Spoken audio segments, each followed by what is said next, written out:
ఇది మూడోసారి పిలవడం, 3 సార్లు కాదు 30 సార్లు పిలిచినా విచారణకు సహకరిస్తాం. మా మీద కేసులు బనాయించి మమ్మల్ని ఇబ్బంది పెట్టి కమిషన్లు వేసి మమ్మల్ని ఏదో ఇబ్బంది పెట్టినంత మాత్రాన, వేధించినంత మాత్రాన ప్రజల తరపున ప్రశ్నించడం బంద్ చేస్తామనుకుంటే అది కాంగ్రెస్ ప్రభుత్వం యొక్క అవివేకం, అజ్ఞానం అవుతుంది తప్ప ఇంకోటి కానే కాదు. పెద్దలు కేసీఆర్ గారిని, పెద్దలు హరీష్ రావు గారిని కాళేశ్వరం కమిషన్ ముందు కూర్చోబెట్టి మీరు పైశాచికానందం పొందొచ్చు. ఇవాళ ఏసీబీ ముందుకి విచారణకు పిలిపించి కొంత మానసికంగా రాక్షసానందం పొందుతూ ఉండవచ్చు, అవసరమైతే అరెస్ట్ కూడా చేస్తారు కావచ్చు.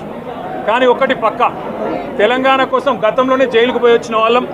హైదరాబాద్ బ్రాండ్ ఇమేజ్ను పెంచే ప్రయత్నంలో భాగంగా హైదరాబాద్ బ్రాండ్ని కాపాడే క్రమంలో తీసుకున్న ఒక నిర్ణయం వల్ల మళ్ళీ జైలుకు పోవాల్సి వచ్చినా భయపడేది లేదు. ఒకసారి కాదు 100 సార్లు అయినా జైలుకు పోతాం, కానీ వదిలిపెట్టాం కాంగ్రెస్ ప్రభుత్వాన్ని, కాంగ్రెస్ పార్టీని. మీరిచ్చిన 420 హామీలు, మీరిచ్చిన దొంగ 6 గ్యారంటీలు, మీరిచ్చిన డిక్లరేషన్లు, ఇవాళ మీరు లోకల్ బాడీ ఎన్నికలకు సిద్ధమవుతా ఉన్నారని చెప్పి వార్తలు వస్తూ ఉన్నాయి.